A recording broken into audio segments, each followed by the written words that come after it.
ये है ताज media group और आप देख रहे हैं ताज न्यूज, आईना सच का।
देश के सारे दुश्मनों को ईंट का जवाब पत्थर से देने वाले, 2047 तक भारत के सबसे विकसित राष्ट्र बनाने का संकल्प की नींव यशस्विता से रखने वाले, दुनिया के सबसे बड़े लोकतंत्र के सबसे यशस्वी प्रधानमंत्री माननीय नरेंद्र मोदी जी का लातूर नगरी में हार्दिक हार्दिक स्वागत करती हूं।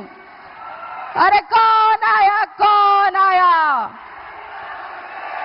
अरे कौन आया, कौन आया? अरे कौन आया, कौन आया?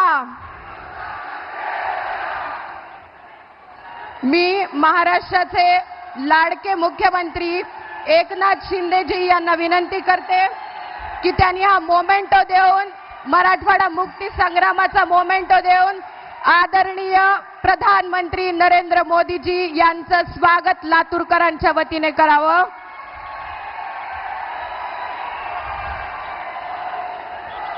मोदी,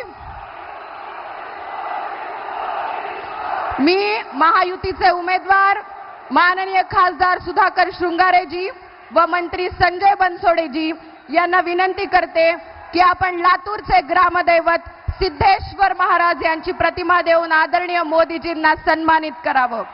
ज्यांनी या भूमीत 1000 शिवलिंग स्थापित केले असे शैवपंथीय सिद्धेश्वर महाराज हे लातूरचं आराध्य दैवत आहेत। बोला सिद्धेश्वर महाराज की।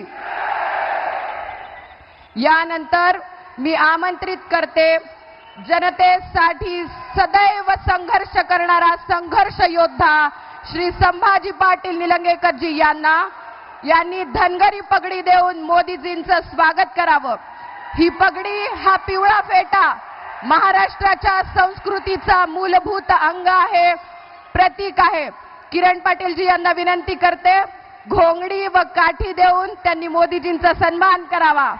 प्रत्यक्ष खंडोबा ज्यावर विराजमान होतात ती ही घोंगडी पवित्रता दर्शवते, तर ही काठी महाराष्ट्राचे आराध्य दैवत विठोबा, भैरोबा, खंडोबा यांनी धारण केलेली आहे।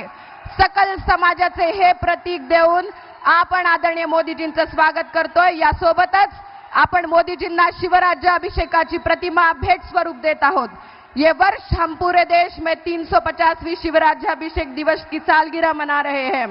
800 साल की गुलामगिरी को परक्रिय आक्रांताओं को छाती पर जिन्होंने हिंदवी स्वराज का भगवा लहराया और स्वराज की स्थापना की, विश्व के लिए प्रेरणादायी छत्रपति शिवाजी महाराज के शिवराज्याभिषेक प्रतीक यह प्रतिमा हम सब के लिए वंदनीय है। छत्रपति शिवाजी महाराज की। यानंतर मी महाराष्ट्राचे मुख्यमंत्री माननीय नामदार एकनाथ शिंदे जी यांना विनंती करते की त्यांनी या भव्य सभेस संबोधित करावं।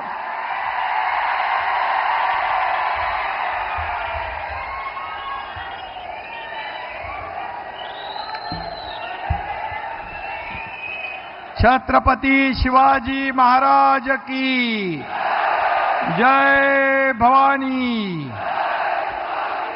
लातूरच्या या भूमीमध्ये जगातील सर्वात लोकप्रिय असे देशाचे यशस्वी प्रधानमंत्री नरेंद्र मोदीजी यांचं मनापासून स्वागत करतो, त्यांना मनापासून धन्यवाद देतो। आणि आजच्या या विराट सभेला उपस्थित राज्याचे लोकप्रिय उपमुख्यमंत्री देवेंद्र फडणवीसजी, आपले माजी मुख्यमंत्री अशोक चव्हाणजी, आपले उमेदवार सुधाकर सुंगारेजी, व्यासपीठावरील सर्व महायुतीचे पदाधिकारी आणि भर उन्हात एवढ्या मोठ्या संख्येने उपस्थित लातूरकर बांधव, भगिनी, मातांनो आणि पत्रकार मित्रांनो, मोदीजींना तिसऱ्यांदा प्रधानमंत्री करण्यासाठी लातूरची जनताही आतुर झालेली दिसतेय। त्यामुळेच आग ओकणाऱ्या सूर्याची पर्वा न करता इथं मोठा जनसागर लोटलाय आणि काँग्रेसचा पारंपरिक गड 10 वर्षापूर्वीच लातूरकरांनी उद्ध्वस्त करून टाकलाय आणि महायुतीचा नवा प्रगतीचा नवा पॅटर्न मतदारांनी या ठिकाणी सेट केलाय। लातूरचा हा जिल्हा आता महायुतीचा बालेकिल्ला झालेला आहे आणि म्हणून त्यामुळे सुधाकर राव मोदीजींच्या आणि आपल्या आशीर्वादाने तर यावेळेस नक्की विजयी होणारच आहेत, प्रचंड मताधिक्याने विजयी होतील। आणि सुधाकर रावांना मत म्हणजे आपल्या मोदीजींना मत आणि सुधाकर रावाला मत म्हणजे आपल्या देशाच्या प्रगतीला मत, हे आपलं समीकरण ठरलेलं आहे। काँग्रेसने या देशात भ्रष्टाचाराचा पॅटर्न सेट केलाय, पण गेली 10 वर्षात एकच पॅटर्न चालतोय, कोणता? मोदी पॅटर्न। बाकी पॅटर्न सगळे गेले भंगारात। देशसेवेचा, राष्ट्रभक्तीचा, सर्वसामान्य माणसाच्या जनतेचा, प्रगतीचा असा हा मोदी पॅटर्न है। मेरे शरीर का हर कण, मेरे समय का हर क्षण देश को समर्पित है, असं मोदीजी आपल्याला नेहमी सांगतात आणि ते खरं आहे। 10 वर्षात आपण त्याचा अनुभव घेतलेला आहे। 10 वर्षात एकही सुट्टी घेतली आहे का मोदीजींनी? मग 10 वर्षात एकही सुट्टी न घेणारा प्रधानमंत्री आपल्याला लाभलाय ना। आणि म्हणून 20-20 तास काम करणारं हे नेतृत्व किती एनर्जी आहे, किती ऊर्जा आहे, काय कुठून येते? हे ईश्वराची कृपा आहे। आणि त्यांना पाहिल्यानंतर आपण पण चार्ज होऊन जातो सगळे, आपल्याला ऊर्जा आणि प्रेरणा येते। बरोबर आहे ना? आणि म्हणून आपल्याकडे विजन आहे, त्यांच्याकडे मतांचं राजकारण आहे। आपल्याकडे देशाच्या विकासाचा रोडमॅप आहे, त्यांच्याकडे रोडवर फिरवून देखील लॉन्च न होणारा युवराज आहे। किती फिरला? चांद्रयान लॉन्च झालं, परंतु राहुल गांधी काही लॉन्च होऊ शकले नाही। आणि म्हणून आपल्याकडे समृद्धीची धोरणं आहेत, त्यांच्याकडे न उगवणारं बेरणं आहे। आणि म्हणून 2014ची निवडणूक आठवा, 2G scam, CWC scam, space scam, कोळसा घोटाळा, अगस्टा वेस्टलँड घोटाळा, नॅशनल हेराल्ड स्कॅम, अशी घोटाळ्यांची मालिका आपण ऐकत होतो। आता काय ऐकतोय?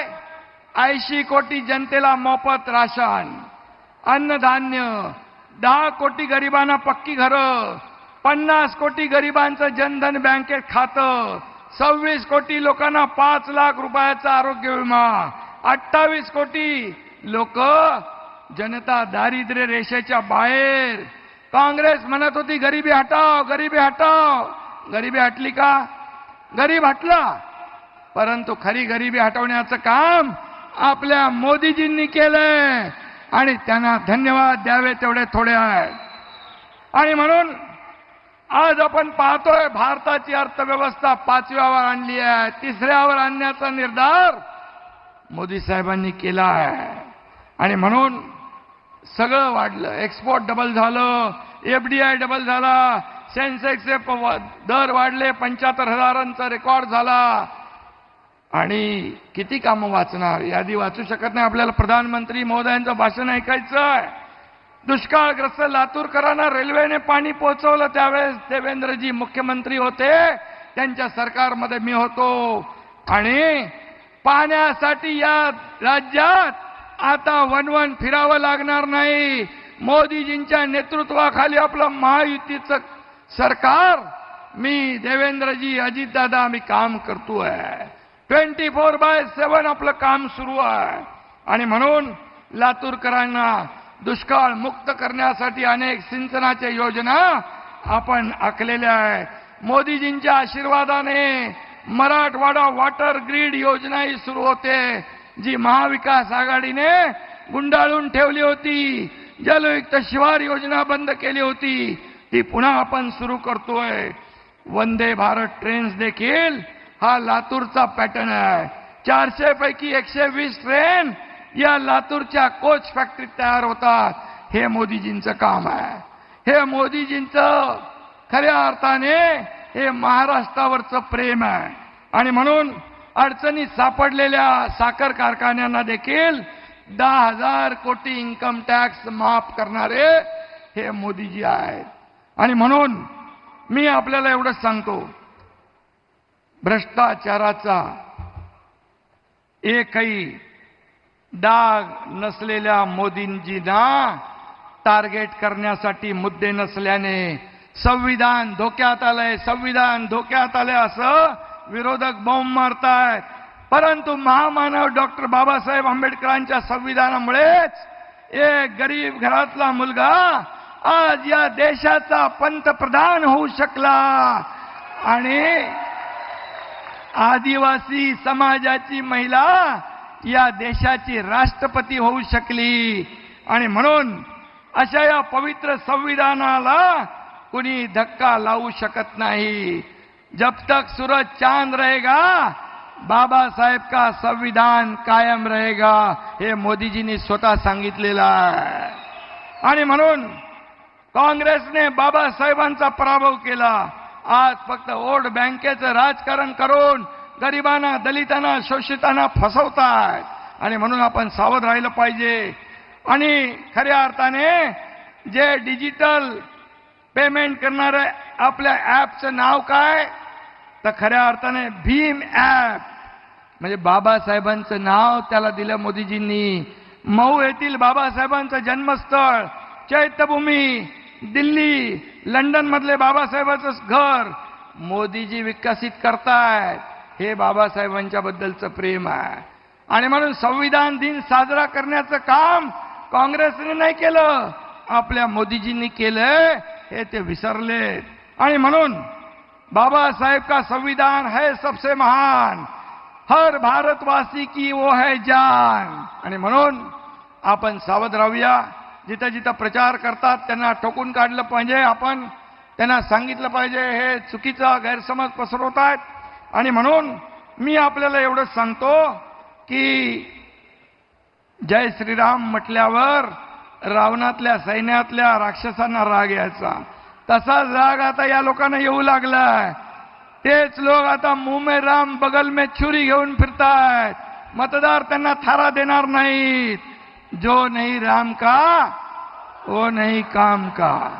आणि म्हणून मी आपल्याला एवढंच सांगतो, आपण लवकरच खऱ्या अर्थाने ज्या सभा होत आहेत महाराष्ट्रामध्ये, देशामध्ये, लोक प्रचंड वेडी झाली आहेत मोदीजींच्या सभा ऐकायला.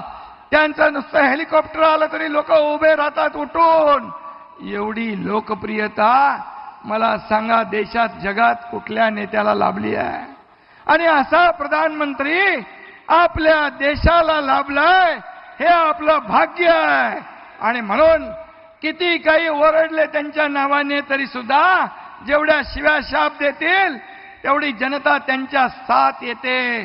2014ला पण ते दाखवलं. 2019ला तर विरोधी पक्ष नेता देखील बनू शकले नाही. 2024ला तर मला वाटतं 40 वरचा एक शून्य निघेल आणि 4 राहतील की नाही माहित नाही. आणि म्हणून एक कहावत आहे, हाती चलते बाजार. मग ते कोण आहेत? ते कोण आहेत ते तुम्ही ठरवा. आणि म्हणून मी पुन्हा एकदा आपल्याला सांगतो, आपल्या देशाने 30 अस्थिर सरकार पाहिली आहेत. त्यांच्या काळात देशाची झालेली अधोगती पाहिली आहे, भ्रष्टाचार बघितलाय. आणि म्हणून गेल्या 10 वर्षामध्ये स्थिर सरकार मोदीजींनी दिलंय. आणि म्हणून देशाची प्रगती पण आपण पाहतोय, विकासाची फळ जनता चाखतीये. त्यामुळे जनतेला या देशाला स्थिर सरकार पाहिजे. आणि स्थिर सरकार देण्याचा या मनगटात कुणाचा जोर आहे? फक्त मोदीजींच्या. कारण त्यांचा उद्देश जनतेची सेवा करणं आहे, देशाची सेवा करणं आहे. त्यांच्या नसा नसा देश सेवा आणि राष्ट्रभक्ती या ठिकाणी भिनलेली आहे. आणि म्हणून मी पुन्हा एकदा सांगतो, अब की बार 400 पार. आणि फिर एक बार सुधाकर शृंगारपुरे यांच्या निशाणी कमळच्या समोर येत्या 7 तारखेला बटन दाबून सुधाकर शृंगारपुरे यांना विजयी करा एवढी विनंती करतो. धन्यवाद. जय हिंद, जय महाराष्ट्र, जय श्रीराम. धन्यवाद मुख्यमंत्री महोदय. जो भूमि छत्रपति शिवाजी महाराज और जगत ज्योति महात्मा बसवेश्वर जी के पदस्पर्शों से पावन हुई है, इस देश में सबसे पहले समता का विचार देने वाले जगत ज्योति महात्मा बसवेश्वर जी के पंचवचनों पे मुझ जैसे लाखों मार्गक्रमण कर रहे हैं.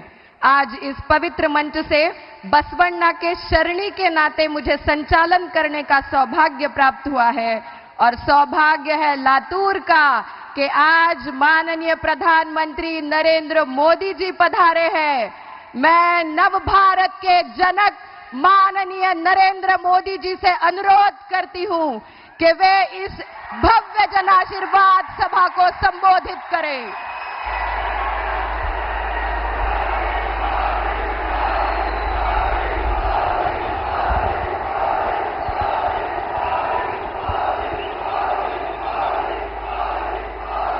भारत माता की, भारत माता की, छत्रपति शिवाजी महाराज की, छत्रपति शिवाजी महाराज की. शैक्षणिक क्षेत्रात लातूरचे नाव गाजवणारा लातूरकरांना माझा नमस्कार. आई तुलजा भवानी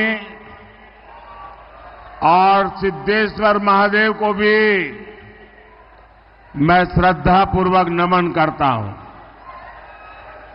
भाइयों और बहनों,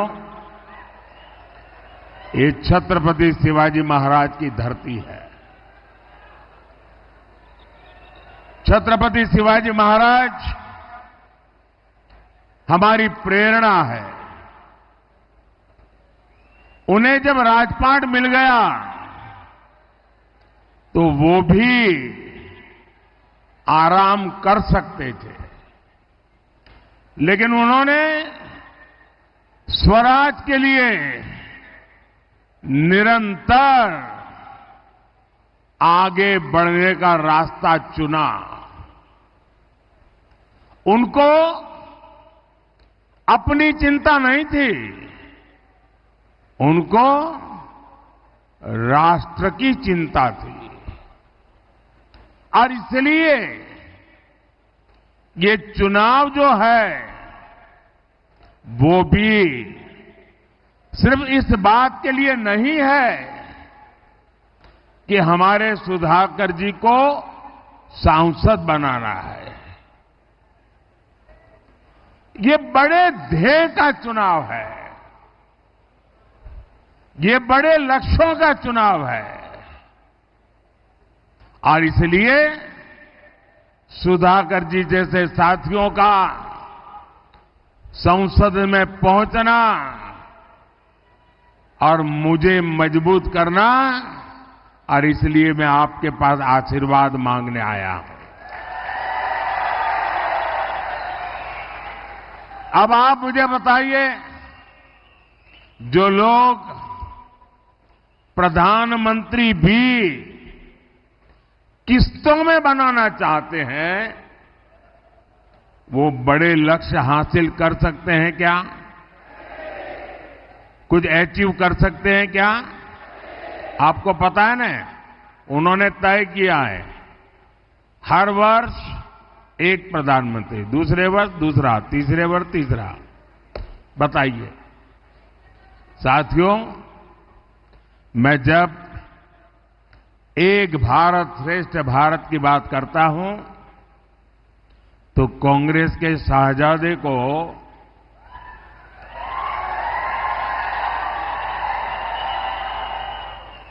बुखार चढ़ जाता है। कहते हैं कि मोदी एक भारत की बात क्यों करता है? भारत को खंड खंड में देखने वाले लोग प्रधानमंत्री पद को भी खंड खंड में बांटना चाहते हैं। 5 साल में 5 पीएम का इनका प्लान, यानी बारी बारी देश को लूटने की योजना।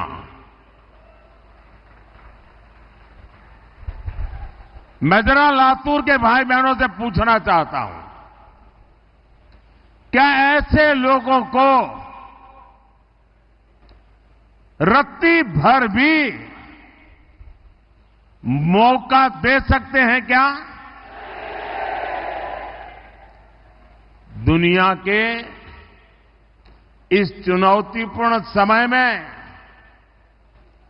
क्या हम देश को अस्थिरता में झोंक सकते हैं क्या? भाई और बहनों, कांग्रेस ने आपको लूटने का भी एक बहुत खतरनाक प्लान बनाया है। कांग्रेस कहती है कि वो पहले देशवासियों की कमाई का एक्सरे करेगी, फिर आपकी संपत्ति पर कब्जा करेगी और फिर उसे अपने वोट बैंक को बांट देगी। आप मुझे बताइए, आप अपनी संपत्ति कांग्रेस को देना चाहेंगे क्या? उनकी सरकार कब्जा करना चाहे, कब्जा करने देंगे क्या? ये आपकी गाढ़ी कमाई, मेहनत की कमाई, उसको लूटने देंगे क्या? साथियों, कांग्रेस की नजर सिर्फ आपकी वर्तमान कमाई पर ही नहीं है, लेकिन आप जो संपत्ति अपने बच्चों के लिए जोड़ रहे हैं, उस पर भी कांग्रेस गीद नजर लगा करके बैठी हुई है। आपने सुना होगा उनके महाशय क्या कह रहे हैं।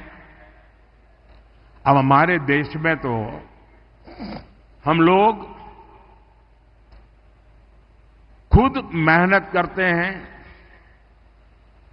भोग नहीं करते हैं, जरूरत से ही जिंदगी पूरी करते हैं और पाई पाई बचाते रहते हैं। हमारे स्वभाव में है और हर मां बाप की इच्छा रहती है कि कुछ न कुछ बचाएं ताकि मरने के बाद कुछ अपने संतानों को दे करके जाएं। ये हर मां बाप की इच्छा होती है कि नहीं होती है? गरीब से गरीब मां बाप होगा तो भी बच्चों को कुछ दे करके जाना चाहता है कि नहीं जाना चाहता है? अब ये कहते हैं कि आपने जो कमाया है, जो जमा किया है, वो पूरा का पूरा आप अपने संतानों को नहीं दे सकते हैं। अगर आपने 10 एकड़ भूमि है और बच्चों को मरने के बाद देना चाहते हो तो 5 एकड़ दे पाओगे। 5 एकड़ ये कांग्रेस का मकसद है, वो ले लेंगे। आपके पास 2 घर हैं तो 1 घर आप बेटे को नहीं दे पाएंगे, 1 ही दे पाएंगे। और इसलिए वो इनहेरिटेंस टैक्स लगाने की बात करते हैं। जो मरने के बाद आपकी संपत्ति बच्चों को मिलने वाली है, उसमें से आधे से ज्यादा 55% वो मार लेंगे। क्या ऐसे कातिल पंजे जो आपकी मेहनत की कमाई को लूटना चाहते हैं, ऐसे पंजे को कहीं पर भी जगह मिलनी चाहिए क्या? आज पूरा देश जानता है ये कांग्रेस पार्टी के शाही परिवार ने अपने बच्चों के लिए कौन सी विरासत छोड़ी। ढेर सारा पैसा, देश के प्राइम लोकेशंस की जमीनें, पावर और प्रिविलेज, और कांग्रेस पार्टी के शाही परिवार ने 6 दशक में देश को कौन सी विरासत दी? देश को विरासत में वो गरीबी के सिवा कुछ नहीं दे पाए हैं। अरे शौचालय जैसी मूलभूत सुविधाओं का अभाव। साथियों, आज आप किसी भी दिन अगर टीवी देखिए, अखबार उठाइए, ऐसी अनेक खबरें होती हैं जो बताती हैं कि हमारा देश, भारत कैसे तेजी के साथ आगे बढ़ रहा है। और अभी शिंदे जी कुछ वर्णन कर रहे थे। कोई न कोई सेक्टर, चाहे मार्केट हो, मैन्युफैक्चरिंग हो, स्पेस हो, डिफेंस हो, कोई न कोई अच्छी खबर, विकास की खबर, हमारे भविष्य को मजबूती देने वाली खबर, कोई न कोई नया रिकॉर्ड बनता हुआ हर दिन कहीं पढ़ने को मिलता है, कहीं सुनने को मिलता है, कहीं जानने को मिलता है। लेकिन 2014 के पहले का समय याद कीजिए, वो कालखंड याद कीजिए, और ये जो फर्स्ट टाइम वोटर है ना, जो पहली बार मतदान करने वाले हैं, उन मेरे नौजवानों को मैं खास कहना चाहता हूं। आप उस समय 8 या 10 साल के होंगे, और इसलिए उस समय क्या हाल था वो शायद आपकी स्मृति में नहीं होगा, आपके ध्यान में नहीं होगा। और आप तो गूगल की दुनिया के लोग हो, गूगल गुरु के शिष्य हो। जरा 2014 के पहले गूगल पे जाके उस समय के अखबार और टीवी देख लीजिए, क्या मिलेगा? तब आपको पढ़ने को मिलेगा रेलवे स्टेशन पर, बस स्टेशन पर अनाउंसमेंट होता था।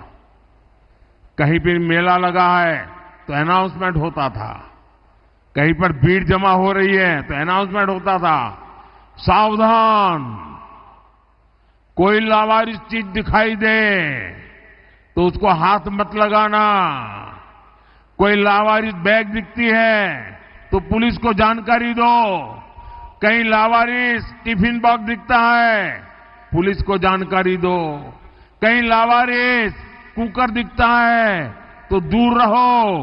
क्यों? उसमें कहीं बम होंगे, हाथ लगाओगे तो बम फूटेगा। पूरे देश में 24 घंटे हर महत्वपूर्ण जगह पर ये लावारिस चीजों की सूचना दी जाती थी। मैं सही कह रहा हूं, नहीं कह रहा हूं? जो पुराने लोग हैं बताइए, मैं सही कह रहा हूं, नहीं कह रहा हूं? ये मोदी के आने के बाद कहां गई ये लावारिस चीजें भाई?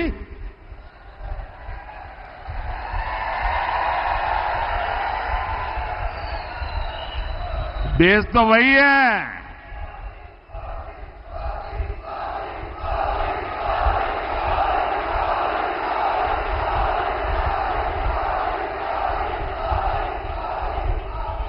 उस समय, और मैं फर्स्ट टाइम वोटर को खास कहता हूं, जरा देखिए, उस समय अखबारों की हेडलाइन हुआ करती थी, दिल्ली में बम ब्लास्ट, मुंबई में बम ब्लास्ट, भारतीय पुलिस आधुनिक आतंक से निपटने के लिए तैयार नहीं। आज भारत अपनी सीमाओं पर आंख उठाने वालों को मुंह तोड़ जवाब देने के लिए जाना जाता है। कांग्रेस के उस दौर में हेडलाइन होती थी, भारत ने मुंबई आतंकी हमले पर पाकिस्तान को एक और डोजियर सौंपा। डोजियर सौंपा, ये बहुत बड़ी खबर होती थी। हमारे कुछ ऐसे मीडिया में बैठे लोग थे, वो भी ताली बजाते थे, हाँ देखो डोजियर भेज दिया, मतलब घटना की फाइल भेजना। आज भारत डोजियर नहीं भेजता है, आज भारत घर में घुस करके मारता है।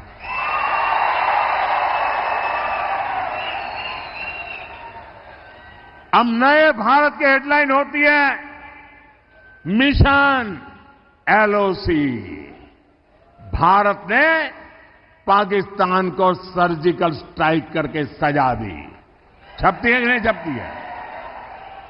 साथियों, कांग्रेस ने अपने शासन में भारतीय अर्थव्यवस्था को तबाह करके रख दिया था। तब की हेडलाइन होती थी, विकास दर एक बार फिर गिरी। ये खबरें होती थी, ये बैठे हैं सब यहां। 25 साल में सबसे खराब जीडीपी आंकड़ा। आज हेडलाइन होती है क्या? वो जमाने में होता था। आज हेडलाइन क्या होती है? भारत 2024 में दुनिया में सबसे तेजी से बढ़ती प्रमुख अर्थव्यवस्था बना रहेगा।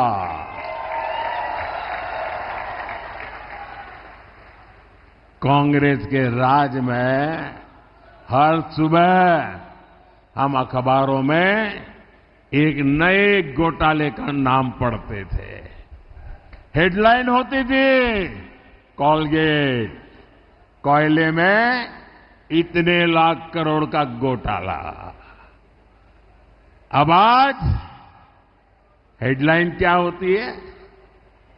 आज भ्रष्टाचारियों के लिए हेडलाइन होती है, आप जानते हैं। आज हेडलाइन होती है, आज यहां से इतने करोड़ पकड़े गए, आज इतने करोड़ वहां से पकड़े गए। आज नोटों की गद्दियां गाड़ी के नीचे से पकड़ी गई। आज इतने रुपयों का ढेर गैराज में से पकड़ा गया। ये खबरें आती है कि नहीं आती है? और आपने मुझे ये काम के लिए बिठाया कि नहीं बिठाया है? ये काम मुझे करना चाहिए कि नहीं करना चाहिए? और आज ये माल लूटने वाले जेलों के सलाखे में सड़ रहे हैं जी। और मैं देशवासियों को आश्वासन देता हूं, गारंटी देता हूं, जिन्होंने देश को लूटा है, जिन्होंने देश को लूटा है, उन्हें लौटाना ही पड़ेगा।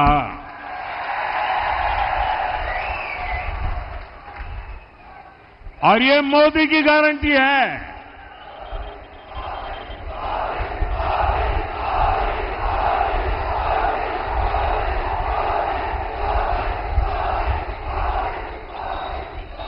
साथियों, हमारे देश के लोग हमेशा से ही परिश्रमी रहे हैं। हमारे देश का युवा हमेशा टैलेंटेड रहा है, लेकिन कांग्रेस ने 60 साल तक भारत के युवाओं के सपनों को, भारत के नागरिकों के सपनों को कुचलने का पाप किया है। कांग्रेस ने सिर्फ एक परिवार की सोची, मोदी देश के हर परिवार की सोचता है। मेरा भारत, मेरा परिवार। मैं चाहता हूं कि देश के नागरिकों के जीवन से सरकार का दखल पूरी तरह समाप्त हो जाए, और इसलिए हम पुराने जो बेकार हो चुके कानून हैं उनको समाप्त कर रहे हैं, पुराने नियमों को आसान बना रहे हैं। पिछले साल ही हमने 40,000 से ज्यादा कंप्लायंसेस को खत्म किया। आज जब देश के नागरिकों से ये बोझ हटा है, उनके सामने से रुकावटें हटी हैं, तो वो भी हर सेक्टर में बेहतरीन प्रयास कर रहे हैं। मैं आपको स्पोर्ट्स का उदाहरण देता हूं, खेलकूद का उदाहरण देता हूं, और हमारा महाराष्ट्र को देश को नाम देता है स्पोर्ट्स की दुनिया में। हमारे नौजवान, हमारी बेटियां अद्भुत करती है जी। आज ओलंपिक में, पैरालंपिक में, एशियन गेम्स में, कॉमनवेल्थ गेम्स में, यूनिवर्सिटी गेम्स में भारत की खिलाड़ी दशकों पुराने रिकॉर्ड तोड़ रहे हैं जी। भारत के नागरिकों में आया आत्मविश्वास हमें विकसित भारत के लक्ष्य तक पहुंचाएगा। और मेरे नौजवानों, मेरा ड्रीम है 2029 में युवा ओलंपिक हिंदुस्तान में हो। मेरा ड्रीम है 2036 में भारत में ओलंपिक का खेल हो। मोदी छोटा सोच ही नहीं सकता है जी। ये परमात्मा ने मुझे जब मैन्युफैक्चर किया ना, तो वो छोटे वाली चिप नहीं रखी है, बड़े वाली चिप रखी है।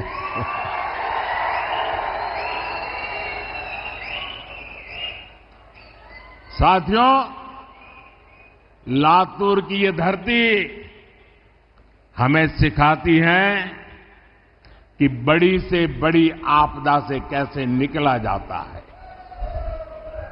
हमारे देश में भी करोड़ों करोड़ लोग ऐसे हैं जिन्होंने पीढ़ी दर पीढ़ी बहुत आपदा झेली है, संकट झेली है। ऐसे साथियों के लिए ही संविधान में आरक्षण की व्यवस्था की गई थी। एक ऐसी व्यवस्था है जिसे कोई नहीं छीन सकता। और मेरा तो दावा है, खुद बाबा साहब आंबेडकर आकर के भी अब इसको नहीं छीन सकते हैं। लेकिन कांग्रेस अब एससी, एसटी, ओबीसी के आरक्षण को कम करके अपने वोट बैंक को देना चाहती है। इस बार कांग्रेस का मैनिफेस्टो, उस मैनिफेस्टो पर मुस्लिम लीग की छाप है। इसलिए महाराष्ट्र के लोगों को, लातूर के लोगों को ये कांग्रेस से बहुत सावधान होने की जरूरत है। साथियों, कांग्रेस ने कभी एससी, एसटी, ओबीसी नेतृत्व को आगे नहीं बढ़ने दिया। कांग्रेस के मोदी से चिढ़ने की एक वजह ये भी है कि मोदी दलित, पीड़ित, शोषित, वंचित की बात करता है। आप पिछले 10 सालों में देखिए, 10 सालों में एससी, एसटी, ओबीसी के सबसे ज्यादा MP, MLA Bharatiya Janata party और एनडीए के साथ है। केंद्रीय मंत्रिमंडल में 60% से ज्यादा मंत्री एससी, एसटी, ओबीसी समाज से है। आज देश का एससी, एसटी, ओबीसी समाज मोदी पर, बीजेपी पर इसलिए भरोसा करता है क्योंकि 10 साल में ऐसे करोड़ों परिवारों का जीवन बदला है। किसी को मुफ्त राशन मिला, किसी को मुफ्त इलाज मिला। ऐसे करोड़ों साथी हैं जिनको अनेक पीढ़ियों के बाद उनका पहला पक्का घर दिया। एससी, एसटी, ओबीसी परिवारों के ऐसे लाखों नौजवान हैं जिनके पास बैंक को गारंटी देने के लिए कुछ नहीं था। उनकी गारंटी मोदी ने ली। मोदी ने ऐसे करोड़ों युवाओं को मुद्रा लोन दिया और आज वो अपना कारोबार कर रहे हैं। ऐसा हर युवा आज कह रहा है, फिर एक बार, फिर एक बार, फिर एक बार। साथियों, 2014 और 2019 में आपने हमें भरपूर आशीर्वाद दिए, आपने जनादेश दिया था। हमने उसका उपयोग किसी से कुछ छीनने के लिए नहीं, बल्कि देने के लिए ही किया है। हमने एससी, एसटी का आरक्षण, जो पॉलिटिकल फील्ड का रिजर्वेशन है, हमने 10 साल आकर के बढ़ा दिया। हमने ओबीसी कमीशन को संवैधानिक दर्जा दिया। हमने मेडिकल की परीक्षा में ओबीसी को आरक्षण दिया। हमने आपके जनादेश का सदुपयोग करते हुए देश की नारी शक्ति की दशकों पुरानी मांग को भी पूरा किया। एनडीए ने लोकसभा और विधानसभा में महिलाओं को आरक्षण दिया। इतना ही नहीं, एनडीए ने किसी का हक छीने बिना सामान्य समाज के जो गरीब परिवार के संतान हैं, उनके लिए 10% आरक्षण दिया।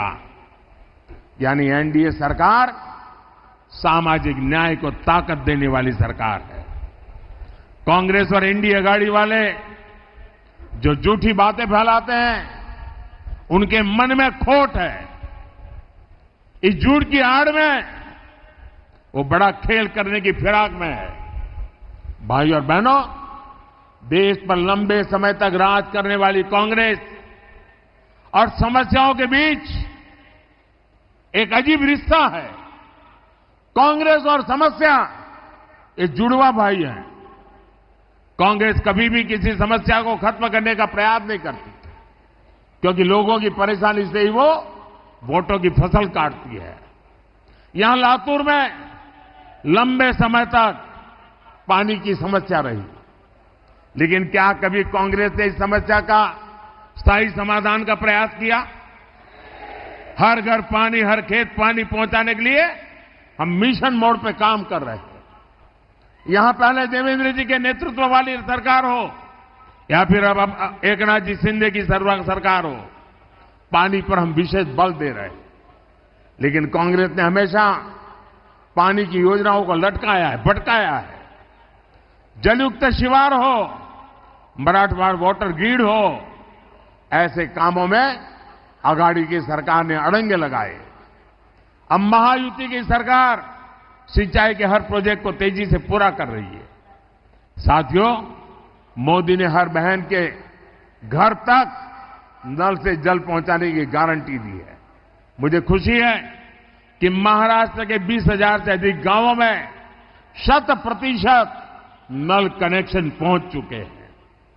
और यहां लातूर में भी हर घर नल से जल का लक्ष्य ज्यादा दूर नहीं है। भाई और बहनों, लातूर शिक्षा और स्किल का एक सेंटर है। बीते 10 वर्ष में देश में शिक्षा और कौशल सेक्टर में अभूतपूर्व उपलब्धियों के रहे हैं। आईआईटी हो, ट्रिपल आईटी हो, आईआईएम हो या एम्स, इनका दायरा बहुत अधिक बड़ा है। देश में मेडिकल कॉलेजों की संख्या और मेडिकल सीटों की संख्या दोगुनी हुई है। इसका लाभ लातूर के हमारे बेटे बेटियों को भी हो रहा। साथियों, लातूर आत्मनिर्भर भारत का भी हब बनता जा रहा है। भाजपा का मिशन है कि हम दलहन और तिलहन में आत्मनिर्भर बने। भाजपा का संकल्प है कि मैन्युफैक्चर में आत्मनिर्भर बने। इन दोनों लक्ष्यों को पाने में लातूर के किसान और लातूर के नौजवान बहुत बड़ी भूमिका कर सकते हैं। यहां के सोयाबीन किसान भारत को दलहन तिलहन में आत्मनिर्भर बनाने में अग्रणी भूमिका निभा सकते हैं। ये जो रेल कोच फैक्ट्री यहां स्थापित हुई है, इसमें वंदे भारत ट्रेन के कोच भी बन रहे हैं। आने वाले 5 साल में देश के हर रूट में सैकड़ों नई वंदे भारत ट्रेनें चलेगी, वंदे भारत मेट्रो चलेगी। यही नहीं, विदेशों से भी मेड इन इंडिया ट्रेनों की डिमांड बढ़ रही है। इससे कितना काम यहां बढ़ेगा, नई फैक्ट्री के लिए कितनी संभावनाएं बढ़ेगी, ये आप सोच सकते हैं। मराठवाड़ा रेल कोच फैक्ट्री की स्थापना ने इस क्षेत्र के आर्थिक विकास को नई गति दी है। भाइयों और बहनों, लातूर को विकसित भारत, विकसित महाराष्ट्र का अहम सेंटर बनाने के लिए आपको भारी मतदान करना है। आप याद रखना, आपके सपने ही मोदी का संकल्प है। मेरे साथी सुधाकर तुकाराम संगारे जी को आपका मिलने वाला एक एक वोट सीधा सीधा मोदी के खाते में जाएगा। आप घर घर जाइएगा, ज्यादा से ज्यादा मतदान कराएंगे, मतदान के रिकॉर्ड तोड़ेंगे, पोलिंग बूथ जीतेंगे। अच्छा, मेरा एक और काम करेंगे, घर घर जाना और परिवार के सब लोगों को कहना कि मोदी जी लातूर आए थे, मोदी जी ने आपको नमस्कार भेजा है। मेरा नमस्कार पहुंचा देंगे। मेरे साथ बोलिए, भारत माता की, भारत माता की, भारत माता की। बहुत बहुत धन्यवाद।